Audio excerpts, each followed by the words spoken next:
اللہ تعالیٰ نے جو انسان پیدا کیے ہیں ان کے مزاج مختلف ہیں.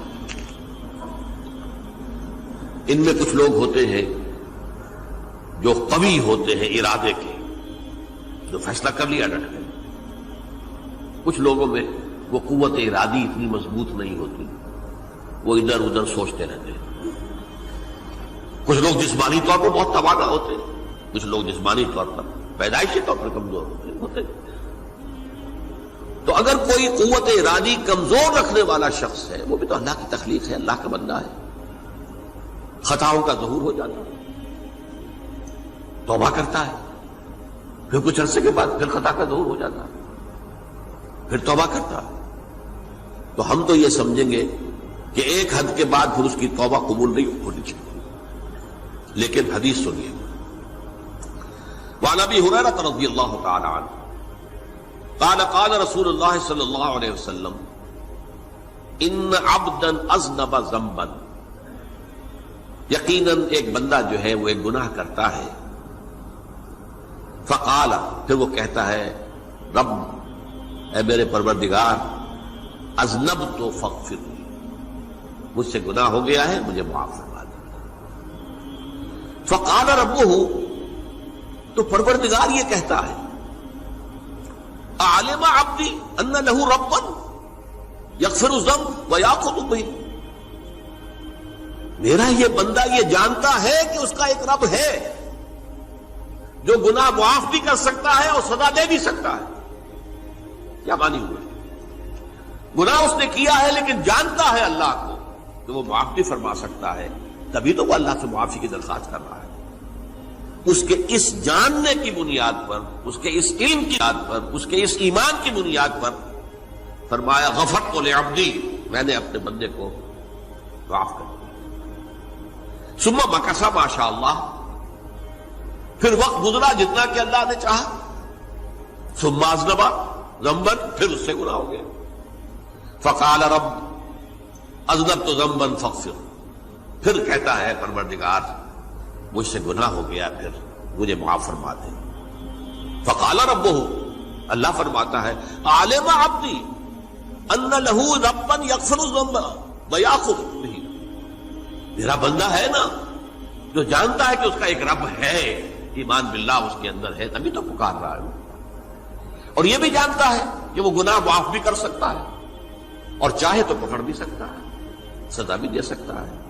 تو فرمایا، اللہ تعالیٰ فرماتے ہیں میں نے فرمایا کہ میں نے معاف کر دیا. ثم مکث ما شاء اللہ، پھر ایک عرصہ گزرا اس کے بعد. ثم اذنب ذنبا، پھر اس نے گناہ کیا. قال رب اذنبت ذنبا آخر، اس نے کہا پروردگار میں نے تو پھر ایک اور گناہ کر دیا، فاغفر لی، مجھے بخش دے. فقال اعلم عبدی ان لہ ربا یغفر الذنب ویأخذ بہ، میرا بندہ جانتا ہے نا کہ اس کا ایک رب ہے جسے وہ پکار رہا ہے، کہ وہ جانتا ہے کہ اسے اختیار حاصل ہے کہ چاہے تو بخش دے اور چاہے تو پکڑ لے. اس کے اس علم، اس ایمان کی بنیاد پر میں نے اسے معاف کر دیا. ایک اور حدیث، میں نے چونکہ اس گفتگو کے لیے ان احادیث کا تفحص کیا ہے، یہ تو بہت ہیں حدیثیں، میں نے ان میں سے کچھ چنی ہیں. ہمارے بعض واعظ ناصح وہ بھی کسی شخص کو روکتے رہے، برائیوں سے روکتے رہے، نہیں رکتا تو کہیں غصے میں آ کے اللہ تجھے کبھی معاف نہیں کرے گا. یہ کتنا بڑا جرم ہے، اس کا اندازہ کیجئے اس حدیث سے. تم میرے بندے کو میری رحمت سے مایوس کر رہے ہیں، کتنا بڑا جرم ہے، اس کا اندازہ کیجئے. یہ مسلم شریف کی روایت ہے عن جندب، حضرت جندب رضی اللہ تعالی عنہ سے، ان رسول اللہ صلی اللہ علیہ وسلم حدث، کہ اللہ کے رسول صلی اللہ علیہ وسلم نے ایک واقعہ بیان کیا. ان رجلا قال، کہ ایک شخص نے یہ کہا واللہ لا یغفر اللہ لفلان، کہ خدا کی قسم اللہ تعالیٰ فلاں شخص کو کبھی معاف نہیں کرے گا. وَأَنَّ اللَّهَ تَعَالَى قَالَ، اس پر اللہ تعالیٰ نے یہ فرمایا منزل نزیت اللہ علیہ، یہ کون ہے جو میرے اوپر حکومت کرنے والا آ گیا، جو میری طرف سے حکم لگا رہا کہ میں کبھی معاف نہیں کروں گا؟ منزل نزی، کون ہے وہ شخص؟ الذی اللہ علیہ انی لا اغفر لفلان، کہ میں فلاں شخص کو کبھی معاف نہیں کروں گا، قد غفرت لفلان، اس کو تو میں نے معاف کر دیا، واحبطت عملہ، اس شخص کے تمام اعمال میں نے ضائع کر دیے کہ تم نے میرے بندے کو مایوس کیا۔ یہ ہے جرم کی انکار۔ تو توبہ کی دعوت دیتے رہو، توبہ کے لیے لوگوں کو آمادہ کرتے رہو، توبہ جو ہے اس کے لیے ترغیب دیتے رہو، اللہ تعالیٰ معاف فرمانے والا۔ اب آخری حدیث سنا رہا ہوں، یہ تو بہت ہی عجیب حدیث ہے اور متفق علیہ، یہ بخاری اور مسلم دونوں میں۔ حضرت ابو سعید الخدری رضی اللہ تعالی عنہ جو ہے وہ اس کے راوی ہیں۔ حضور نے فرمایا کانا فی من کانا قبلکم رجل قتل 99 نفسا، تم سے پہلے جو امت تھی بنی اسرائیل، گویا کہ ان کا ذکر ہے، اس میں ایک آدمی ایسا تھا جس نے 99 قتل کیے تھے۔ اب آپ اندازہ کیجئے کتنا بڑا گناہ کبیرہ ہے قتل۔ قرآن مجید میں آتا ہے وَكَأَنَّمَا قَتَلَ النَّاسَ جَمِيعًا، اگر ایک انسان کو بھی ناحق قتل کر دیا گیا تو یہ ایسی ہے گویا کہ اس نے پوری نوع انسانی کو قتل کر دیا، اس نے 99 قتل کیے۔ فَهَلْ لَهُ مِن تَوْبَةٍ، پھر اس کے بعد یہ ہوا کہ اس کے اندر توبہ کا جذبہ پیدا ہوا۔ فَسَأَلَ عَنْ أَعْلَمِ أَهْلِ الْأَرْضِ، تو اس نے پھر سوال کیا، لوگوں سے پوچھا کہ زمین میں رہنے والوں میں کون سب سے بڑا عالم ہے؟ فَدُلَّ عَلَى رَاهِبٍ، تو اسے بتایا گیا فلاں راہب فلاں جگہ پر ہے، وہ بہت نیک ہے، بڑا عالم ہے۔ فَأَتَاهُ، وہ اس کے پاس آیا، فَقَالَ أَنَّهُ قَتَلَ 99 نَفْسًا فَهَلْ لَهُ مِن تَوْبَةٍ، انہوں نے کہا دیکھیے راہب صاحب، میں نے 99 انسان قتل کیے، اب مجھے یہ بتائیے کہ میرے لیے توبہ کا کوئی امکان ہے؟ فَقَالَ لَا، انہوں نے کہا نہیں۔ فَقَتَلَهُ، اس نے اس کو بھی قتل کر دیا۔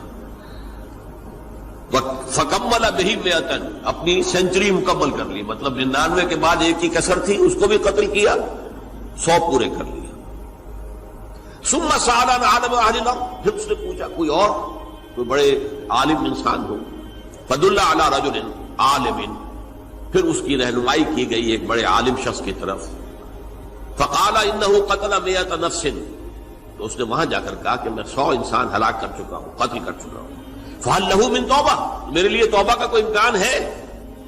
فَقَالَ نَعَمْ، کہا کیوں نہیں، 100 قتل کیے تب بھی کیا ہے، توبہ کا راستہ دروازہ کھلا ہوا، مَا لَمْ يُغَرْغِرْ، جب تک کہ وہ گھنگرو نہیں بج رہا اس وقت تک تمہارے توبہ کا دروازہ کھلا ہوا ہے۔ فرمایا نعم، وَمَن يَحُولُ بَيْنَهُ وَبَيْنَ التَّوْبَةِ، تمہاری توبہ کے درمیان اور تمہارے درمیان کون حائل ہو سکتا ہے؟ توبہ کا دروازہ کھلا ہے۔ لیکن ساتھ ہی کہا انطلق الی ارض کذا و کذا، اب تم ایسے کرو جہاں تم رہتے ہو وہاں نہ جاؤ واپس، وہاں کا ماحول اچھا نہیں ہے، معاشرہ اچھا نہیں ہے، ہو سکتا ہے کہ تم توبہ پر قائم نہ رہ سکو، تم فلاں جگہ چلے جاؤ، وہاں اچھے لوگ آباد ہیں، ان میں جا کر رہو۔ فإن بها أناسا يعبدون اللہ تعالی، وہاں ایسے لوگ آباد ہیں جو اللہ کی بندگی کرتے ہیں۔ فاعبد اللہ معہم، تو تم ان کے ساتھ مل کر اللہ کی بندگی اور پرستش کرو۔ ولا ترجع الی ارضک، اپنی زمین کی طرف اپنے وطن میں واپس بن جاؤ۔ فإنها ارض سوء، وہ بری جگہ ہے۔ فانطلقا، تو وہ چل پڑا، ہجرت کر رہا ہے، اس جگہ جا رہا ہے جہاں کا راہب نے بتایا تھا۔ حتی اذا نصف الطریق، جب آدھا راستہ اس نے پورا کر لیا، اتاہ الموت، موت آ گئی۔ فاختصمت فیہ ملائکۃ الرحمت و ملائکۃ العذاب، اب وہ جہنم کے فرشتے بھی آ گئے اس کی جان قبض کرنے کو، اور جنت کے بھی آ گئے۔ فقالت ملائکۃ الرحمہ، رحمت والے جو فرشتے ہیں جنت والے، انہوں نے کہا جا تائبا مقبلا بقلبہ للہ تعالی، یہ شخص توبہ کر کے اللہ تعالیٰ کی طرف ہجرت کر رہا تھا، اس لیے اس کی نیت کی بنیاد پر اب یہ جنتی ہے، لہذا اس کی روح ہم قبض کریں۔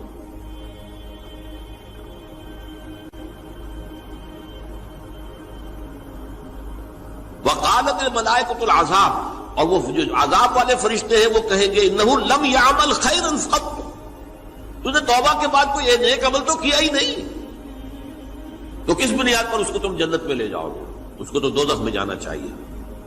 فاتاہ ملک فی صورت آدمی، تو ان کے پاس اللہ نے ایک اور فرشتے کو بھیج دیا آدمی انسانی شکل کے اندر، فجعلوہ بینہم، ان فرشتوں نے کہا بھائی ہمارا فیصلہ کرا دو، اس کی روح ہم لینا چاہتے ہیں یا ہم لینا چاہتے ہیں،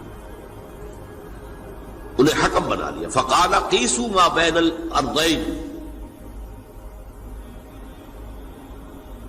فإلی ایتہما کان اقرب، کہ تم فاصلہ ناپ لو جہاں سے وہ چلا ہے اور جہاں جا رہا تھا اور یہاں اس کی موت ہو رہی ہے، تو کون سا فاصلہ زیادہ ہے؟